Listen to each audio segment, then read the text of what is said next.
बिस्मिल्लाहिर्रहमानिर्रहीम। एंकर और सीनियर सहाफ़ी इमरान रियाज ने साद रिजवी साहब के ऊपर एक घटिया तरीन इल्ज़ाम लगाया और इसका मुंह तोड़ जवाब साद रिजवी साहब ने दिया है। मैं आप लोगों को दोनों वीडियो दिखाने लगा हूं, इमरान रियाज की वीडियो भी और साद रिजवी साहब की वीडियो भी, और जो मैं इसकी सहाफ़ी की छतरोल करूँगा वो भी आप लोगों ने लाजमी सुन के जाना है। तो पहले आप लोग वो वीडियो देखें, फिर मैं आप लोगों से गुफ्तगू करता हूँ।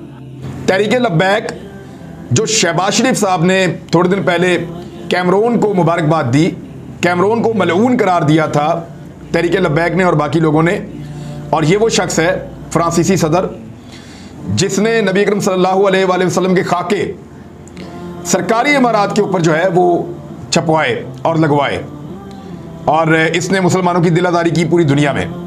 इस पे वज़ीर-ए-आज़म पाकिस्तान ने बड़ा रद्द-ए-अमल दिया था और एहतजाज भी रिकॉर्ड किया था, लेकिन शहबाज शरीफ ने इसी शख्स को मुबारकबाद दी और उसके बारे में तहरीक लब्बैक ने एक लफ्ज़ नहीं बोला, मौलाना फजलुर रहमान ने एक लफ्ज़ नहीं बोला। तो तुम्हारा दिमाग रात चढ़ के क्या हुआ था कि तुम ट्वीटे करते फिर रहे हो कि जनाब हम उसके साथ मिलकर काम करने को तैयार हैं। मैंने कहा हम तुम पे लानत देने को तैयार हैं। इस्लाम का निजाम होंदा इंज नहीं सी हो सकता कि शहबाज शरीफ जिहड़ा वो फ्रांस के सदर नूं मुबारकबाद देंदा, इस्लाम ने सामने लम्हे पात रख देना सी। तेरी जुर्रत किवें होई है कि तू नबी पाक दे गुस्ताख नूं मुबारकबाद पेश कर? तुहाडे फैसले ओ लोग कर रहे हैं जिन्हां नूं इस्लाम दी अलिफ बे दा नहीं पता। तुहाडे फैसले ओ लोग कर रहे हैं जिन्हां नूं पता ही नहीं हुजूर दा दीन की है, हुजूर दी मोहब्बत की होंदी है। और जदों निजाम इस्लाम दे कोल आ जाएगा, हुजूर दे गुलामों, तुहाडे फैसले उथों नहीं होणगे, तुहाडे फैसले मदीने च हो जाया करनगे।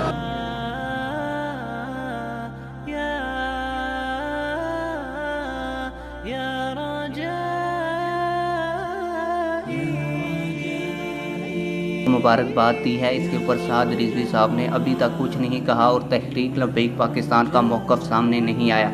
पहली बात तो ये है कि इस सहाफ़ी से मैं ये पूछता हूँ कि जब भी तहरीक लब्बैक पाकिस्तान कोई बयान देती है गुस्ताख़ रसूल के खिलाफ़ या किसी भी जगह के ऊपर, तो ये मीडिया के ऊपर क्या तहरीक लब्बैक पाकिस्तान की बात करता है जो ये इल्ज़ामात लगा रहा है? और दूसरे नंबर के ऊपर पहले इसे इंफॉर्मेशन लेनी चाहिए और बड़ा सहाफ़ी बना फिरता है और बड़ा सच्चा सहाफ़ी बना फिरता है। अगर ये सच्चा सहाफ़ी है तो इसको चाहिए कि पहले इंफॉर्मेशन इकट्ठी करे, पहले तहरीक लब्बैक पाकिस्तान की वीडियोज़ देखे, फिर उसके बाद कोई भी इल्ज़ाम लगाए। ये झूठे इल्ज़ाम लगाना इसको बंद करने चाहिए। आप लोगों की इस हवाले से क्या राय है? कमेंट सेक्शन में अपनी राय का ज़रूर इजहार करें। मिलते हैं किसी और वीडियो में। अल्लाह हाफ़िज़।